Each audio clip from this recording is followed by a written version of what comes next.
sur les coulisses des médias. Pour commencer, on a voulu s'intéresser au premier grand média de masse, c'est-à-dire la radio, et on s'est concentré sur une station, France Bleu. Alors venez avec moi, on va voir les coulisses de France Bleu 107.1.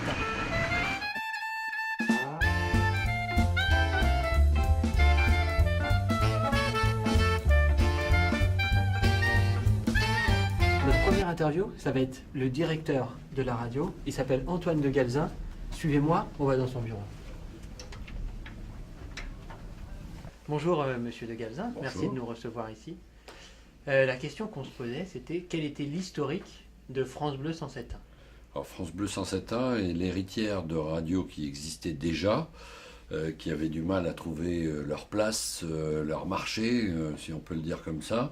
Et donc on s'est juste posé la question sur les grands problèmes que rencontrent les Parisiens, et pas que les Parisiens, mais avant tout cela. Il y avait l'emploi, la radio ne peut pas faire grand-chose en termes d'emploi, le logement, la radio ne peut rien faire, et puis la faculté de se déplacer là où on peut être plus efficace.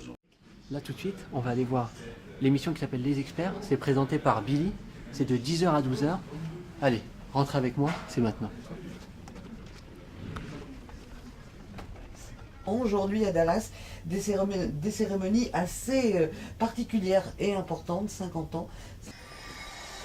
Est-ce qu'il va neiger ce week-end en Ile-de-France? Alors, ce week-end, je ne peux pas vous le dire, mais parce que les prévisions, même à 2 ou 3 jours, ne sont pas toujours fiables. Point kilométrique 14, entre le point kilométrique 13 et le point kilométrique 14, et c'est sur la voie du milieu, ça vient juste de se produire. Voilà, et je rappelle qu'une roue, voilà, et une roue, ça fait un bel obstacle sur la route. Elle a fait 200 mètres, là, Ouais. le mur anti-bruit qui est juste après le pont.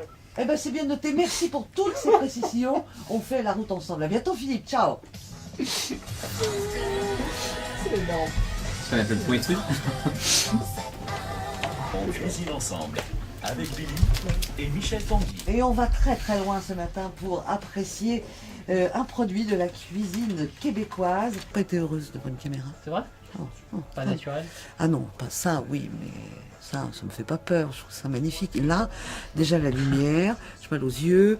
C'est une toute petite lumière sur un plateau de télé. J'ai chaud. Si j'ai chaud, je transpire, ça fout en l'air mon brushing. Non, j'aurais pas. C'est pas du tout mon média. C'est pas assez spontané pour moi. Voilà. Moi, ce que j'aime, c'est quand ça s'ouvre et que c'est rouge, t'as pas le choix.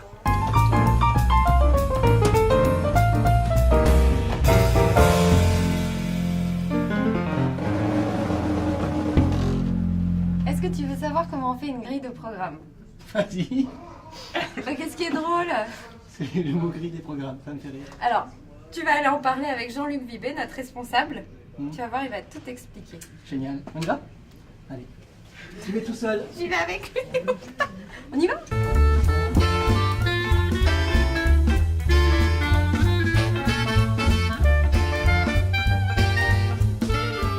C'est bon ? Ouais. Si. Il ne faut pas faire de bruit. Merci. Merci beaucoup. Non, c'est que tu tapais un peu fort avec la souris, c'était ça. C'était la souris le problème. C'est bon. Alors, bonjour Jean-Luc. Bonjour. Donc la question qu'on se pose quand on vient ici dans la radio, c'est comment est-ce qu'on construit une grille des programmes à la radio ?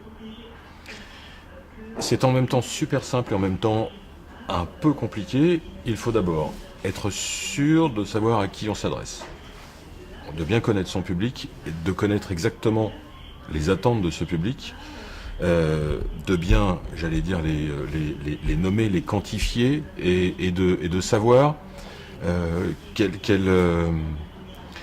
visage global doit avoir cette radio pour pouvoir intéresser ce type de public. Et la deuxième question qu'on se pose, c'est est-ce que les audiences ont un rôle important dans la décision des programmes à la radio ? Alors je peux très bien dire non, pas du tout, il suffit d'avoir une... En fait, oui, bien sûr que c'est important. C'est-à-dire, on fait une radio pour être écouté. Même si, quand on est dans le service public, ça ne peut pas être le moteur principal, mais c'est un moteur. Si on fait une radio pour ne pas avoir de public, ça ne sert à rien. Donc oui, c'est important. Il faut les voir avec un certain recul et ne pas réagir bêtement à la moindre alerte. Mais oui, c'est important, évidemment. Merci beaucoup. Merci. Bonjour David, vous êtes stagiaire à Radio France et vous travaillez ici depuis 1 an. C'est bien ça ? Oui, c'est bien ça, je suis en stage à Radio France et je fais à côté un Master 2 à l'INSEC qui est un Master 2 de médias. Qu'est-ce que c'est qu'être stagiaire à la radio? Et plus particulièrement à Radio France, allez-y, on écoute votre réponse, David.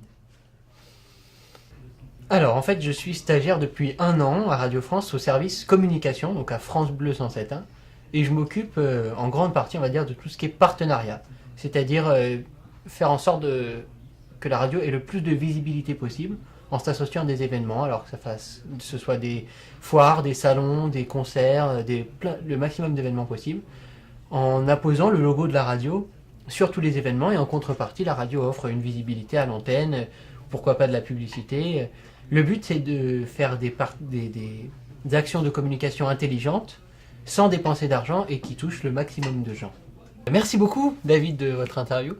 Et je dois se dire, on peut se tutoyer, je te trouve plutôt pas mal en fait. Bah, je dois avouer qu'en fait, toi aussi, t'es plutôt pas mal.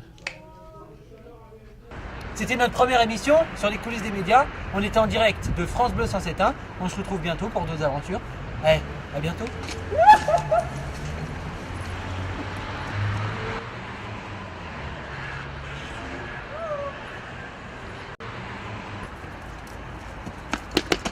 À bientôt.